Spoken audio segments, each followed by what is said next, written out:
est-ce que tu penses que les émotions peuvent mener à des problèmes physiques, des douleurs ou des maladies même?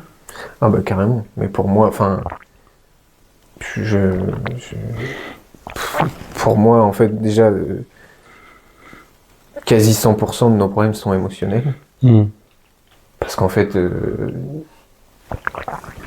on ne traverse la vie que via nos émotions, on expérimente la vie que via nos émotions, et que une émotion, c'est une espèce de boule d'énergie, une boule énergétique qui a un seul but, c'est de nous traverser.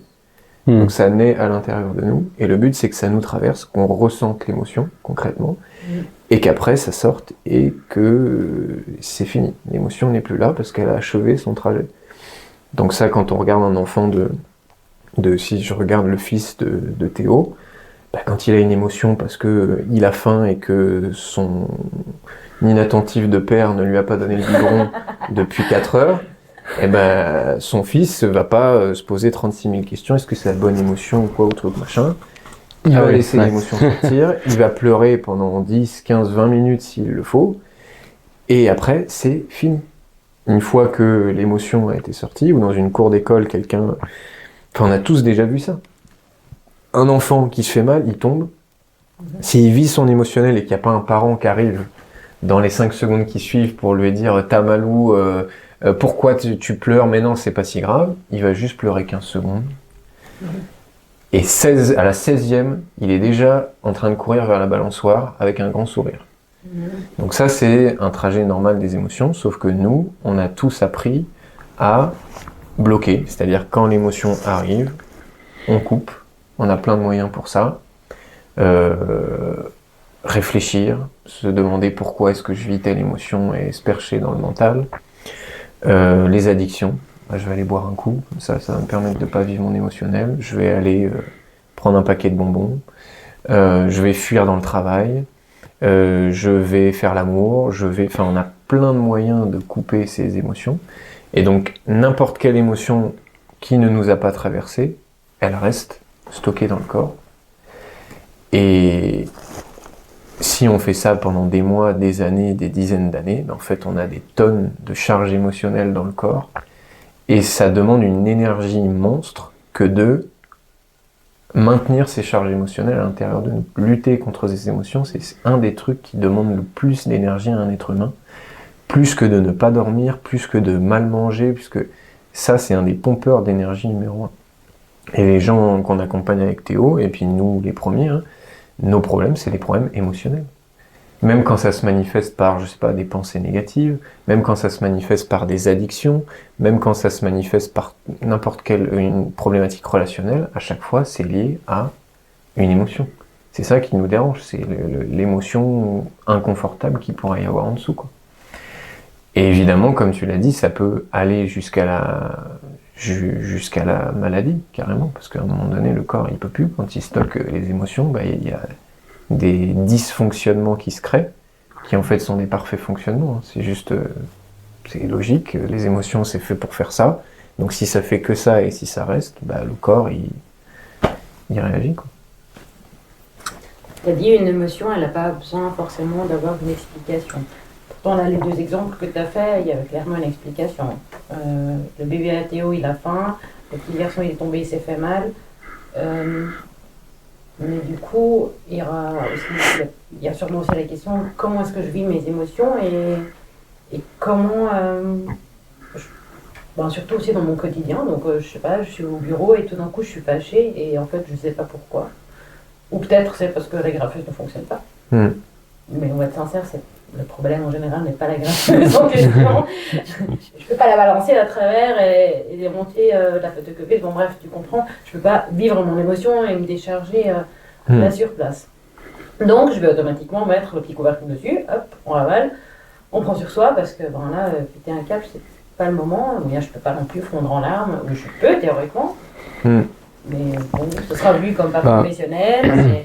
C'est des situations et finalement en fait ça engendrera, même si je le fais, en fait ça risque de me créer des soucis de base, comment ça tourne, ou bien en fait ça me rajoutera une autre émotion désagréable par-dessus qui Bon, t'as compris où je voulais en venir.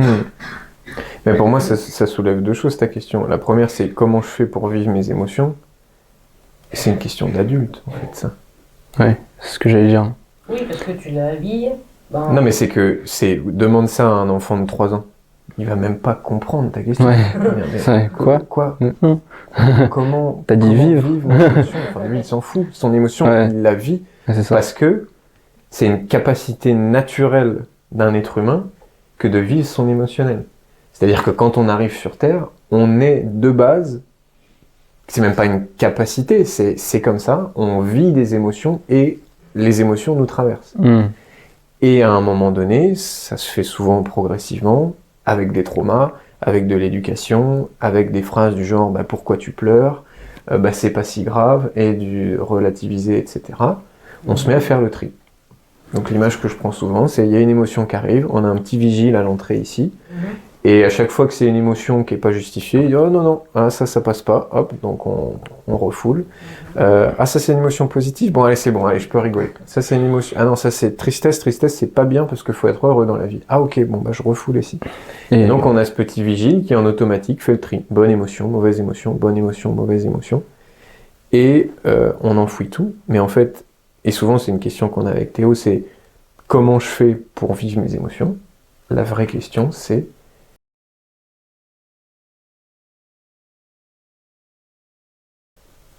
qu'est-ce que j'arrête de faire pour retrouver ma capacité naturelle à vivre mes émotions? Il ne s'agit pas de faire quelque chose de plus, il s'agit d'arrêter de faire ce qu'on fait déjà pour vivre notre émotionnel. Évidemment, parfois c'est très subtil, et en fait on ne voit même plus, maintenant ça se fait en 1/10 de seconde. Je vis une émotion, j'ai même pas eu le temps de me rendre compte que par réflexe, je l'ai déjà réfréné. C'est juste parce que à 4 ans, mon père m'a mis 2 claques parce que mon arc s'est cassé et que j'étais triste. Et il m'a dit c'est bon, maintenant t'es grand, pam, pam. Bon là j'ai compris, tristesse égale, je me prends 2 claques dans la figure. Donc maintenant j'ai 32 ans et inconsciemment, j'ai toujours peur que mon père me mette 2 claques dans la figure.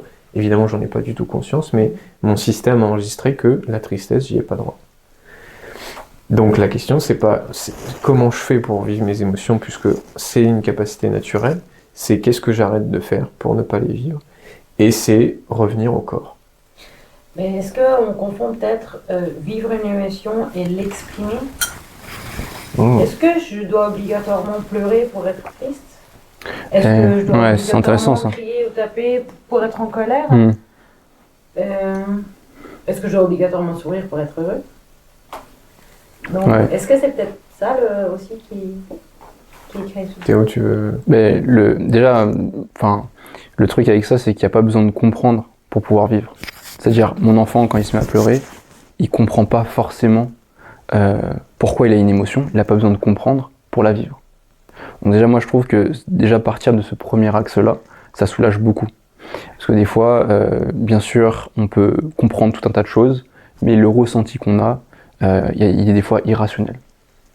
Et d'un autre point de vue, on peut voir qu'il est parfaitement rationnel. En fait, il est les deux. Et il n'y a pas forcément de le comprendre pour pouvoir le vivre. Le vécu, pour moi, il y en a beaucoup qui disent « Oui, mais je vis ma tristesse parce que je fous en larmes. » Ou « Je vis ma colère parce que j'ai frappé, j'ai éclaté ma porte. » Et pour moi, j'aime bien voir ça comme étant la conséquence à avoir étouffé mon émotionnel. C'est-à-dire, en fait, l'eau est en train de bouillir et j'ai tellement mis de couvercle sur la casserole et j'ai tellement appuyé fort qu'au bout d'un moment, l'eau elle a débordé. Et il y en a qui, quand l'eau a débordé un petit peu, ils disent « Ah ça y est, j'ai vécu. » Non, t'as pas vécu. T'as juste vomi ta colère. Tu l'as pas vécu. En fait, t'as fait une indigestion de colère. Mais le truc qui en toi cause son indigestion, il est toujours là. Et lui, il demande à être vécu. Et il va continuer, tu vas continuer d'accumuler, etc. Et tu vas revomir, etc. Parce que t'as toujours en toi ce truc en toi, quoi. Donc, et puis si on reprend ton exemple de la graffeuse, en fait, non mais c'est vrai, il est bon ton exemple. Mais oui, c'est carrément. Que si t'en viens à un point où, parce que ton agrafeuse marche pas, tu fonds en larmes, c'est que ça fait 3 semaines qu'en fait, il y a eu 2, 3, 4 événements où t'as bloqué ta tristesse, et là, l'agrafeuse devient, non pas le problème, mais la solution pour te permettre d'enfin vivre l'émotionnel que tu t'es pas autorisé à vivre. Carrément. Donc, merci la graffeuse, parce que là, elle te permet, si tu l'acceptes, de vivre cette tristesse-là. Mais si tu acceptes pas avec la graffeuse, ce sera avec ton mari le soir, ou avec ton fils le lendemain, ou voilà. Et le truc avec ça, c'est que c'est souvent très souffrant. C'est-à-dire qu'on se retrouve à vomir, et même d'un point de vue concret, parce que là on parle de la métaphore de vomir, mais d'un point de vue concret, c'est désagréable de vomir. C'est un truc désagréable. Mais pour moi, il n'y a pas besoin de vomir pour pouvoir vivre son émotion. Je peux très bien m'asseoir et laisser de la place à ma tristesse. Juste ça. Je peux très bien m'asseoir et laisser de la place à mon sentiment de colère, par exemple. Mon émotion de colère. Je peux laisser de la place à ce qu'il y a en moi et prendre le temps de les laisser exister. Donc c'est pleinement ce qu'on appelle les vivre. Pour pouvoir vraiment pour pouvoir justement les vivre. Le truc avec ça, c'est que quand je laisse de la place à une émotion, on a souvent des peurs, on a souvent tout un tas de filtres qui font qu'on le fait pas naturellement. Et à ça, on a tout un tas d'habitudes ou on peut appeler des addictions, des trucs qui vont nous distraire pour ne pas vivre, pour ne pas être en face de nos émotions. Et à force de ne pas être en face, à force d'être distrait, si par exemple je suis triste et que du coup je me retrouve, cas concret d'une personne qu'on a accompagnée, profonde tristesse, et à se retrouver du coup tous les soirs quand elle était seule dans son lit, à être triste, à vite prendre son téléphone et à acheter des trucs rapidement sur Amazon. Donc elle avait l'étiquette de... c'était quoi l'étiquette, Charles? Achat compulsif ou... Ouais, acheteur pour compulsif, un truc comme ça. Et en fait, dans les achats... T'as guéri de ta lotusite, je sais pas si c'est ça. Et en fait, dans les achats... Finalement, t'as pris un médicament? tu me fais perdre le fil, Charles. Oui, c'est ça. But. Non, c'est ça. Dans les achats en fait compulsifs, il y avait une forme de douceur qu'elle retrouvait. Enfin, il y avait une forme de joie rapide, de réconfort rapide, c'est ça. C'est je suis triste, donc dans l'achat rapide, alors j'ai du réconfort.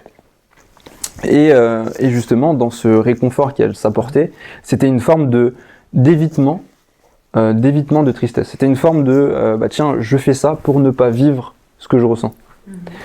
Et du coup, des fois au travail, à se retrouver de manière assez fréquente, à se retrouver fréquemment, à éclabousser de tristesse, à se laisser submerger par la tristesse. Et elle éclatait en sanglots lors d'une réunion, et voilà. Et donc après on lui remettait une autre étiquette de burn-out, etc., etc. Mais dans le fond, le vrai problème c'était ça. C'était qu'elle se laissait pas vivre les émotions qu'elle avait en elle. Et le truc qui peut être frustrant dans ce qu'on dit, c'est qu'on n'explique pas un comment. Parce que le vrai truc, quand on cherche et quand on se dit, ok, je comprends que le problème peut être de ma surémotivité ou de mon hypersensibilité, c'est qu'en fait je ne vis pas assez mes émotions. Je me dis, comment je peux les vivre? Mais il n'y a pas de comment. Il y a, comme a dit Charles, qu'est-ce que tu peux arrêter de faire qui t'empêche naturellement de te laisser vivre par tes émotions?